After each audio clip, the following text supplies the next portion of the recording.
にちは、和田よしみです。今日の姫ご飯はペペ玉を作っていきます。それでは作っていきましょう。それでは解説していきます。まず最初に卵に白だし大さじ 1.5 を入れて、卵をよく溶いてあげてください。はい。次にパセリはこれトッピング用なので、なくてもいいんですけど、あると彩りが綺麗になります。パセリはみじん切りにしてあげてください。玉ねぎは、上と下の部分を切り落としてあげて、薄くスライスしていきます。玉ねぎ、なかったらほうれん草とか小松菜とかで代用していただいても大丈夫です。ベーコンは薄くね、細切りにしていきます。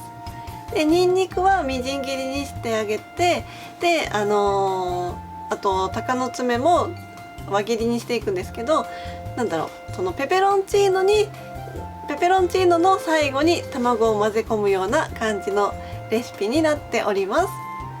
スパゲッティを茹でていくんですけど、たっぷりのねお湯にお塩をたっぷり入れてあげて、時間通り茹でてあげてください。茹で上がる直前に茹で汁は大さじ2ぐらい取ってあげてからざるにあげて水気を切ってあげてください。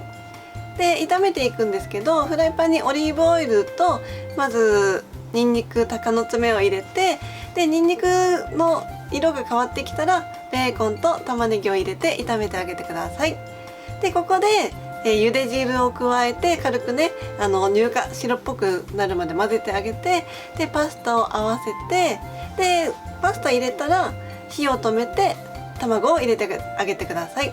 これ火を止めないと卵がねスクランブルエッグみたいになっちゃうので、火を止めてから卵を入れて、あとお好みで塩コショウで味を整えてあげてください。あと最後お皿に盛り付けて、パセリを散らして完成です。できました。では味見していきます。ではいただきます。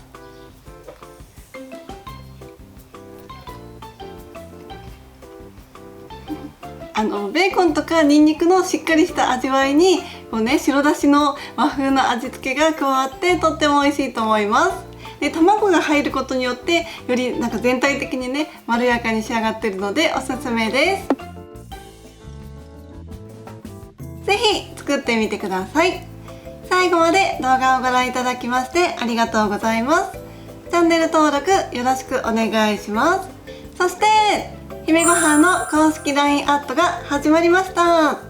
今だけご登録の方に DVD の限定レシピであるフラワーボックスちらし寿司弁当の作り方動画をプレゼントしております。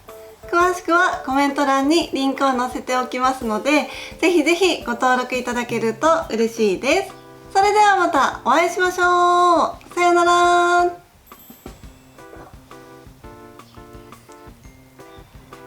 これね、鷹の爪のねちょっとしたピリ辛さもねなかなかいいアクセントになるんですよ